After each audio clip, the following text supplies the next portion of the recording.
7월 6일 장윤선의 취재편의점 시작하겠습니다. 이번에 새로 행정안전위원회 위원장을 맡은 분입니다. 더불어민주당 김영진 의원님 모시고 다양한 정치 현안 여쭤보도록 하겠습니다. 어서 오십시오, 의원님. 네, 반갑습니다. 네, 축하드립니다. 고맙습니다. 네, 행안위가 제일 현안이 많은 것 같아요. 행안위가 안 바빠야지 대한민국이 안전한 겁니다. 네. 그러니까요. 네네. 이제 특히 이제 10월에 중수 공소 이렇게 분리돼서 그렇죠. 예, 안착될 때까지 행안위가 해야 되는 일이 굉장히 많을 것 같아서 그건 좀 찬찬히 여쭤보도록 하고요. 네네. 일단 지난 금요일 더불어민주당 의원 워크숍 있었어요. 전체 분위기가 좀 어땠습니까? 전체적으로 사실은 의원 워크숍은 9월 정기국회를 앞두고 8월 말에 하는 게 그 정상이거든요. 그러니까 8월 말에 이제 당 대표가 8월 20일 전후로 선출이 되고 8월 말에 그 1박 2일 워크숍을 통해서 하반기 정국회 대응 방식으로 워크숍을 하는데 이번에는 좀 일찍 한 것 같아요. 그래서 7월, 8월 그 국회가 대단히 중요하다. 지금 시기가 쉬는 시기가 아니라 메가 프로젝트 관련한 사안들을 국회에서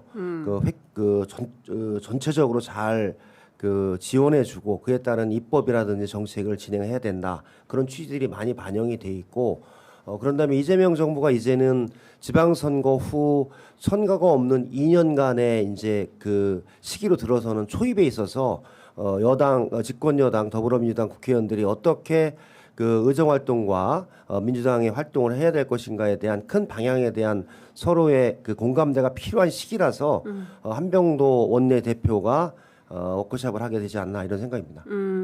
전체 분위기는 매우 좋으셨습니까? 전체적으로는 뭐 그렇게 집중된 상태에서 네. 집권 여당의 국회의원으로서 무엇을 어떻게 해야 될 것인가에 대한 부분이 있고 또 상임위가 새롭게 구성이 됐잖아요. 네. 그래서 위원장과 간사들 소개가 있었고 그렇기 때문에 나름대로 한번 잘 해보자라고 하는 분위기가 강하게 있었습니다. 네, 언론에는 강훈식 네네.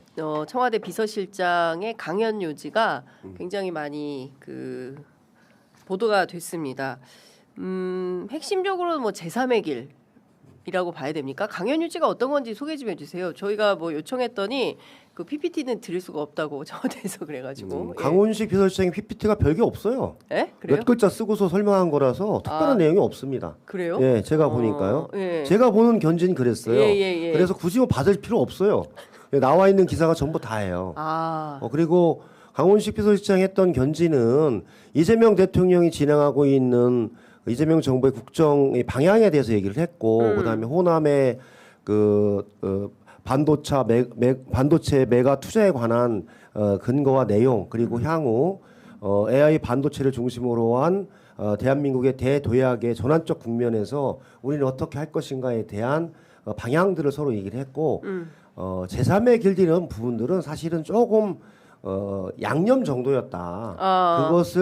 그것을 설명하기 위해서 뭐 일예를 들었던 거죠. 예. 한마디로 토니 블레어의 제3의 길과 마크롱의 길에 대해서 얘기를 하면서 실제로 국민들이 원하고 국민들이 변화의 지점을 원하는 방향에 대해서 정치권이 거기에 답을 하지 못하면 퇴보하고 퇴화하는 그런 정치가 될 수밖에 없다. 그래서 국민의 목소리와 국민들이 원하는 바가 무엇인지를 여당과 정치권은 정확하게 확인해서 그에 대한 대안을 내세우는 게 필요하다라는 얘기죠. 한마디로 지금 먹고 사는 문제와 경제 문제, AI 반도체를 중심으로 대전환의 시기에 이념 논쟁이나 내부의 싸움에 집중할 때가 아니라 그런 문제들에 대해서 집중해 나가면서 준비해 나가는 게 필요하다. 뭐 그런 차원으로도 들릴 수 있었는데 제가 보기에는 제3의 길을 얘기했던 부분은 예를 얘기했던 것 같아요.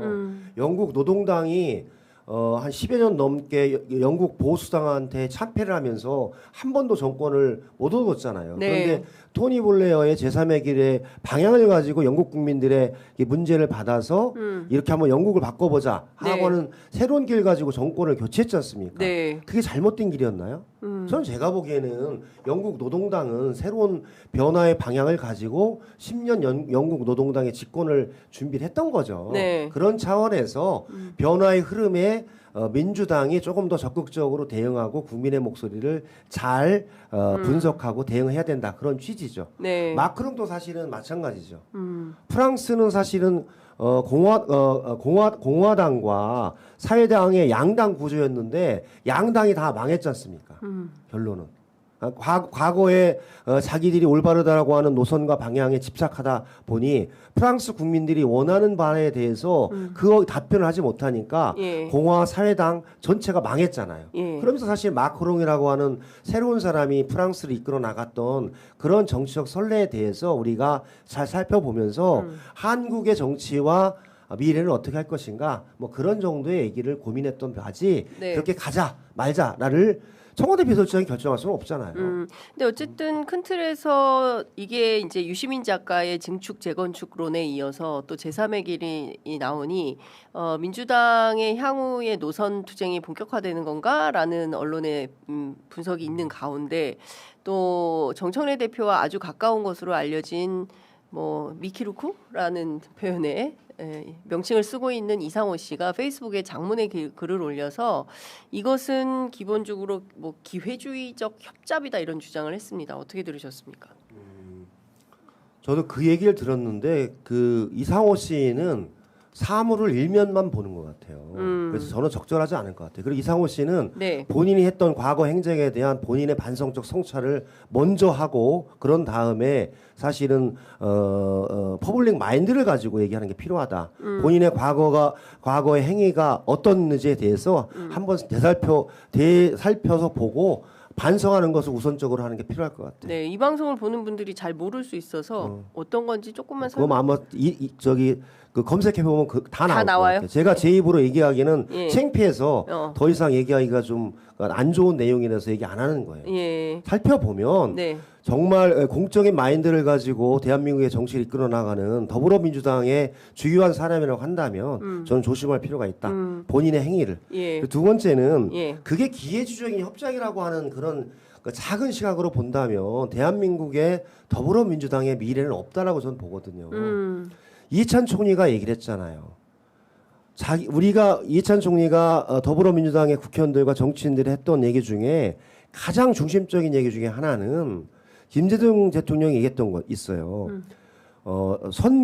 선비적인 문제의식과 상인적인 현실 감각을 가지고 사물을 바라보고 정책을 결정을 해야 된다. 네. 그렇지 않고 선비적인 문제의식, 즉 이념과 철학을 중심으로 호불호나 선악을 구별해서 정책을 판단하고 결정하게 되다 보면 네. 국민들이 바라고자 하는 이 세상의 변화에 둔감해지는 부분이 있다. 네. 그래서 상인적인 현실감과 세상이 어떻게 우리 경제가 어떻게 흘러가고 민생이 어떻게 흘러가고 국민들이 어떻게 어렵고 국민들이 변화를 원하는 지점이 무엇인지에 대한 부분들에 대한 생각을 같이 두 수레바퀴가 같이 가지 않으면 한편에 치우치면 이념의 과잉으로 인해서 민주당이 국민으로부터 멀어져서 고립화되고 네. 그러면서 철학을 잃고 상일적인 현실 감각으로 가면 좌표를 잃고 흔들린다. 이런 것을 우려했던 거거든요. 그래서 양면을 잘 가는 게 필요하다라고 얘기를 했어요. 네. 지금이 그런 시기예요.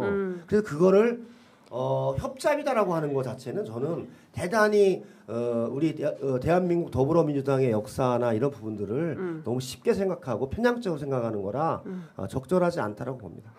그러니까 이제 기본적으로 민주당의 기본 노선이 이제 민주진보를 지향하고 그리고 그 세력이 상당히 많이 들어와 있는 거잖아요. 대한민국의 민주주의를 위해서 애쓰고 노력해온 분들이 많이 참여한 정당인데 그래서 기본적으로는 그 지지 그룹을 튼튼히 하고 플러스 중도 확장을 하자, 외연 확장을 하자. 이제 이게 강훈식 비서실장의 논지이기도 하고 또 더불어민주당에 있는 대다수 의원들의 판단인 것 같은데 지금은 그게 조금 지지 그룹 안에서는 갈등 양상, 코어 그룹에 뭐 싣고 있다, 뭐 이런 표현들이 나오고 있어요. 의원님께서 현장에서 확인한 내용 좀 그런 면이 있습니까? 저는 전혀 그렇지 않은 것 같아요.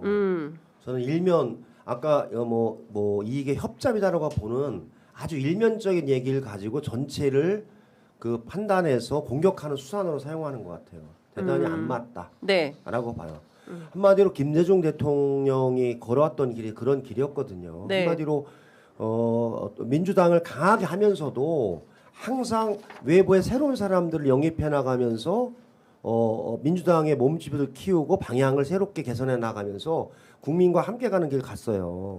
김대중 대통령이 하는 말씀의 핵심이 민주당은 국민보다 반보만 앞에 가라 이거예요. 네. 너무 많이 가서 마치 민주당이 대단히 잘난 것처럼 이 길을 따르라 하게 되면 국민들이 안 따라온다는 거예요. 네. 그래서 반보만 앞에 가라고 했던 내용이 저는 그거였다고 보거든요. 그래서 민주 진보의 가치를 지향하고 같이 하면서도 네. 중도 확장의 길을 가지고 실용적으로 국민들의 삶을 개선시키는 실제적인 정책을 가지고 중도 확장을 통해서 민주당의 영토를 넓혀가는 길을 저는 한 번도 민주당은 버린 적이 없어요. 저는 그것을 가지고 저는 무슨 코어 지지층이니 코어 지지층이 아니니 이렇게 네. 이분법적으로 나누는 것 자체가 안 맞다라고 봐요.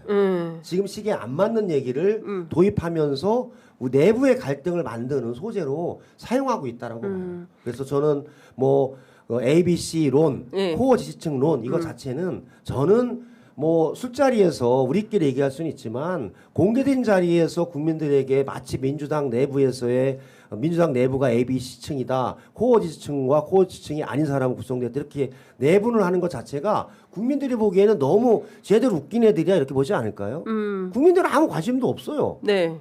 민주당의 코어 지지층이 뭐든 민주당이 제대로 단합해서 정책을 잘 만들고 이재명 정부를 성공시키기 위해서 잘 만들어가는 그런 정당을 원하지 그 안에 코어 지지층과 ABC론이 누구냐를 가지고 국민들은 바라보지도 않고 그렇게 보는 사람 하나도 없어요. 굉장히 중요한 말씀을 해주셨는데 사실은 그것보다 더 중요한 것은 민주당은 무엇을 할 것인가 그렇죠. 그리고 민주당이 어떤 노선으로 어떤 정책을 할 것인가 다수 국민들은 거기에 포커스를 맞추고 있는 것 같아요. 그래서 이번 전당대회에 나오는 후보자들의 메시지도 굉장히 중요할 것 같은데 오늘 김민석 전 총리가 광주 전일빌딩에서 출마 선언을 하고 광주에서 그리고 또 이어서 서울에서도 두 차례 출마 기자회견을 한다는 건데요.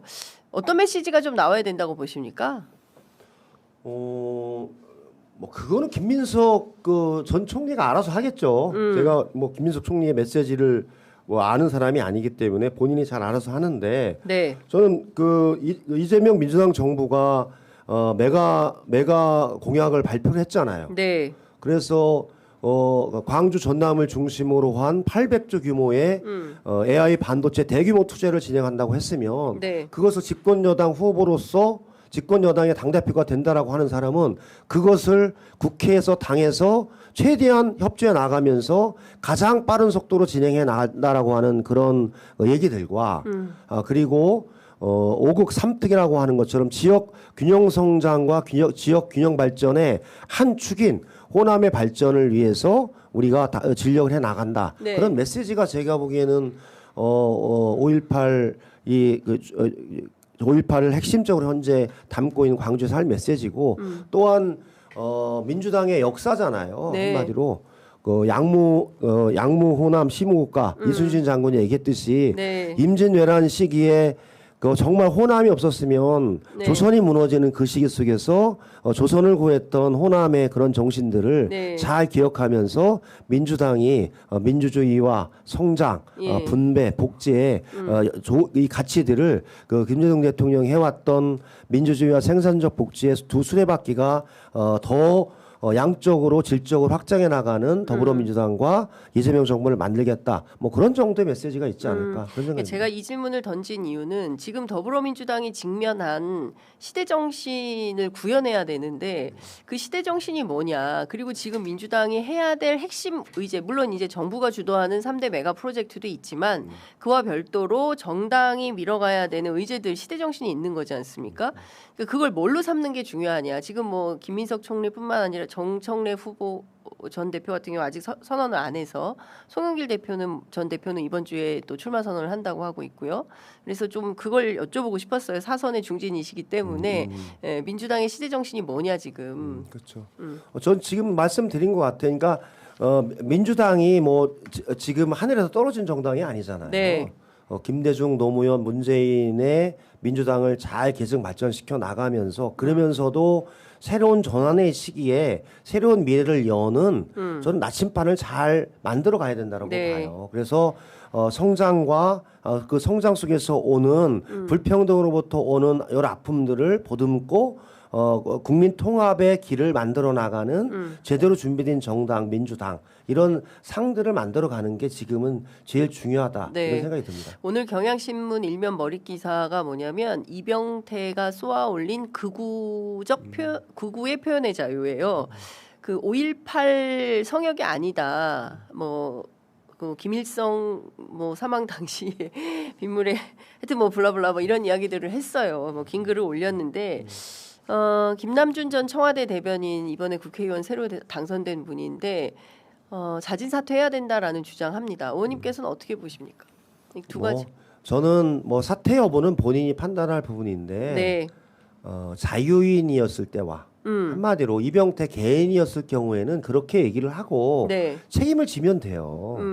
그러나 규제 합리화위원회 부위원장 총리급인가요? 총리급이에요. 총리급 부위원장으로서의 공적인 역할을 하는 사람으로서는 저는 공적인 판단과 결정에 따라야 되는 거죠. 한마디로 5.18에 대해서 대한민국의 광주 민주화 운동으로 규정을 했고 그에 따라서 합당한 대우를 하고 그런 정신들을 잘 이어가자라고 하는 것이 사회적인 합의였고 민주당은 그것을 가장 강하게 지켜 나가야 할 정당이고 이재명 정부는 그것을 계승하고 만들어가는 정부인데 그에 반하는 말을 하는 것 자체는 저는 제가 보기에 대단히 적절하지 않은 발언이고 취소해야 된다고 생각합니다. 이 발언에 대해서 사과하고 취소해야 된다. 맞습니다. 만약에 지금까지는 그런 입장이 없어요. 만약에 계속 그건 이제 본인의 진퇴 여부는 본인이 결정하겠죠.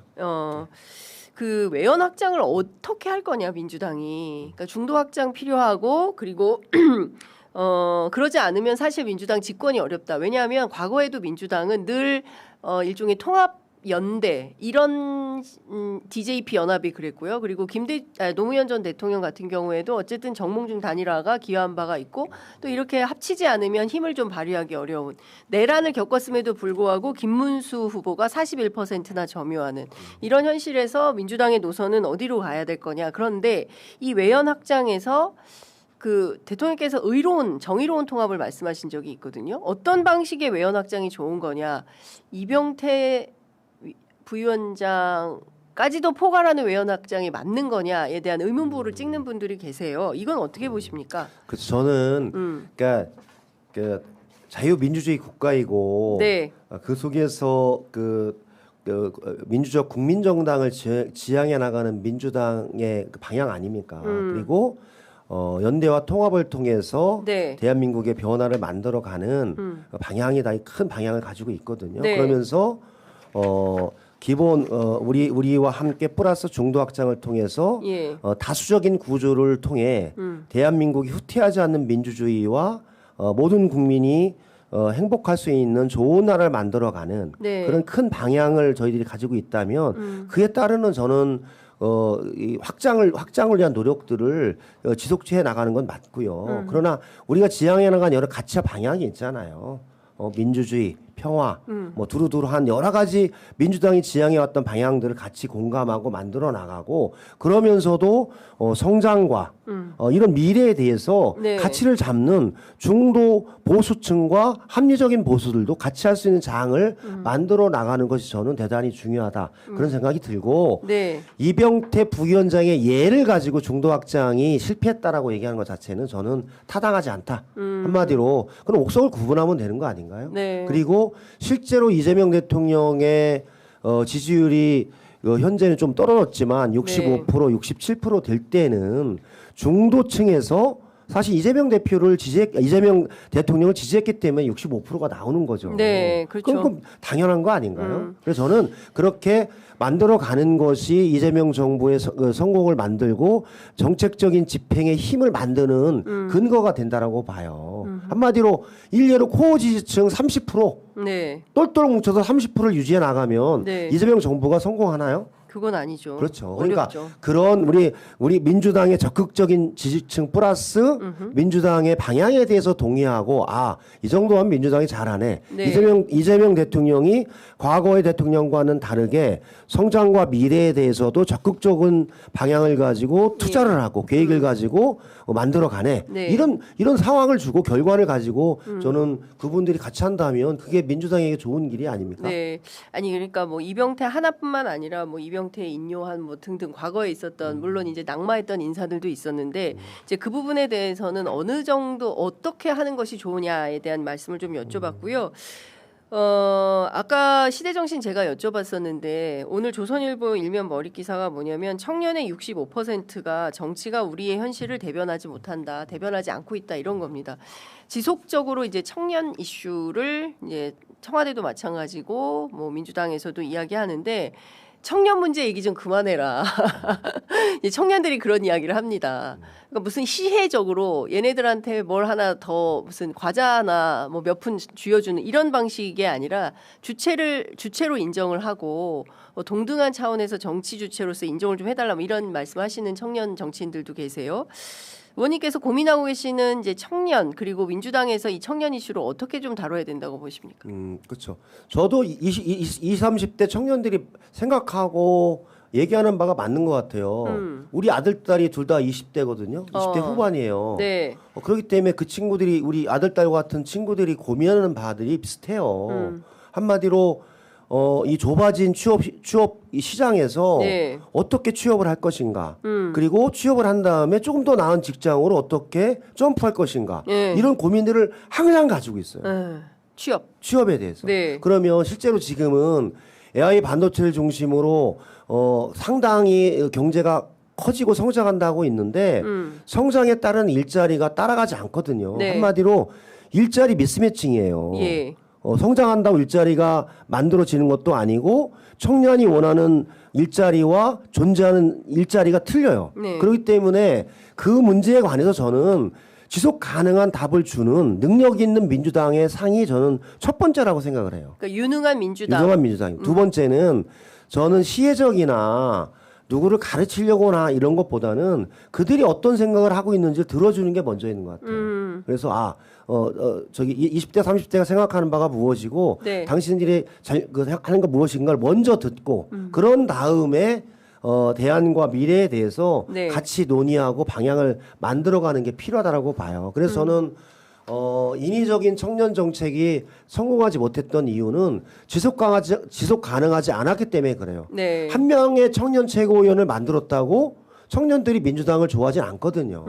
그것 또한 그 과정이 공정하고 모두에게 기회가 있는가에 대한 과정을 살펴보거든요. 네. 공정하게 진행이 됐느냐, 예. 그리고 그를 통해서 청년의 문제를 해결할 수 있는 민주당의 의사결정 시스템이 되느냐, 이것까지 다 살펴보거든요. 그래서 그런 지점들을 저는 잘 만들어 가야지, 제가 보기에는 뭐, 갑자기 어떤 정책을 내놓는다고 20, 30대가 바뀌거나 그러지는 않는다라고 봅니다. 예. 지방선거 이후에 오늘 아침 발표된 리얼미터 조사가 3주 연속 부정평가가 우세한 걸로 조사가 됐습니다. 오늘 발표된 리얼미터 조사 7월 첫 주차 조사인데요. 부정평가가 49.2, 긍정평가가 47.0으로 집계가 됐습니다. 그리고 정당 지지도 같은 경우에는 민주당이 43, 국민의힘이 40.0 이렇게 집계가 됐습니다. 이 여론조사 흐름은 어떻게 보십니까? 현재는 이제 사실은 6.3 지방선거에서 저희들이 서울에서 패배했잖아요. 네. 그래서 절반의 승리, 절반의 패배라고 저는 부르는데 전체적으로는 12대 4로 이겼지만 내용적으로는 패배한 형태로 우리가 있다. 그래서 국민들의 목소리에 대해서 우리들이 잘 판단해야 된다는 생각이 들었고, 네. 그다음에 서울과 20, 30대의 판단 이런 부분들이 대단히 냉정했다라고 봐서 네. 그것이 저는 지지율에 반영이 됐고, 그다음에 투표용지 부족 사건이 저는 많이 반영이 됐다고 봅니다. 네. 한마디로 선거관리위원회는 헌법적으로는 독립된 기관이지만 네. 더불어민주당 이재명 정부가 여당인 관계로 인해서 마치 그것이 100% 우리 책임인 것처럼 생각할 수 있는 바가 있거든요. 그래서 저는 선관위의 문제가 독립된 헌법기관으로 현재 치부할 수 없는 문제가 있다. 네. 그래서 선관위를 선관위 해체하는 수준의 전면적 개혁을 통해서 국민의 기본권과 참정권이 정확히 보장될 수 있는 그런 형태로 좀 구조 변화를 확 하고 전환을 좀 하는 게 필요하고 또 20, 30대에 관한 아까 그런 정책들 그리고 실제는 양극화거든요. 한마디 네. 주가가 8천이 되더라도 나의 삶과 이 주머니가 좀 허전한 사람이 다수예요. 맞아요. 예. 의원님 그리고 제가 어렵잖아요. 그러니까 상대적 박탈감이 커지기 때문에 그러면 중소상공인과 일반 직장인들의 이 삶을 변화시킬 수 있는 방향을 어떻게 만들어갈 것인가를 같이 준비해가는 게 필요하다 그런 생각이 들어서 그것이 전체적으로 저는 지지율에 반영이 됐는데 그래도 민주당 이재명 대통령이 진행하는 부분이 국민과 소통하고 반성하고 새로운 미래로 가겠다라고 하는 그 방향에 대해서 동의해 주셨기 때문에 하락 반전의 계기가 왔고 또 중도층에서도 지지율이 올라가면서 저는 하락 반전에서 올라갈 것이다 이렇게 보고 있습니다. 물가가 또 심각해요, 의원님. 계란 두 알이 편의점에서 네. 2,700원이에요. 살겠습니까? 너무 심각합니다. 그래서 물가 문제 특히 이제 청년들 같은 경우가 편의점 이용 많이 하는데 편의점 물가가 이게 보통 심각한 게 아니다. 너무 세서 돈 10,000원 가지고 뭘 쓸 수 있는 게 너무 없다. 그래서 그렇죠. 예, 뭐 환율 물가. 제가 보기에 지금 민주당이 해야 될 것은 닥치고 민생 아닌가 그런 생각이 들어요. 예. 저는 그러니까 지금 실제로 그런 민생 문제에 관해서 우리가 대안을 내놓아야 되는데 맞습니다. 엉뚱한 무슨 뭐 적통 논쟁 뭐 이거 파면 논쟁을 하고 있어서 저는 대단히 불쾌합니다. 예. 한마디로 고환율, 고물가, 네. 고유가, 고금리 통해서 사실은 일반 국민들 생활이 팍팍해요. 힘들어요, 살기가. 팍팍해요. 예. 그러면은 고유가 문제는 이제 그 중동 전쟁이 조금 잦아들면서 조정이 되면서 전체 물가에 영향을 미치는데 시간이 좀 걸리지 않습니까?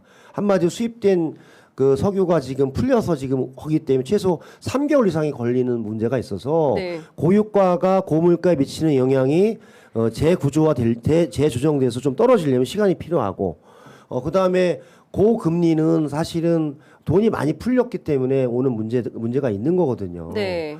그리고 고환율은 여러 가지 문제가 있으면 복합적으로 있는 그 뉴노멀처럼 보이는 고환율의 문제가 있어서 대단히 저희들이 그 대응하기가 어려운 문제 중에 하나예요. 이게 우리나라가 자체적으로 해결할 수 있는 문제가 아니기 때문에. 네, 네. 그래서 그런 문제들을 저희들이 잘 대응해 나가고 그러면 그런 문제를 어떻게 정부에서 할 것인가. 네. 그럼 결정적으로 보면 우리 소득 하위층이라든지 이런 분에 관한 지원들을 해나가고 물가 관리를 해나가고 공급적인 측면에서 잘하고 그래서 저는 부동산 문제도 마찬가지예요. 네. 그래서 저는 김용범 실장이 닥치고 공급에 얘기했잖아요 부동산. 네. 그 얘기를 제가 보기에 4개월 전부터 했어야죠. 한 달 전에 하면 됩니까? 네.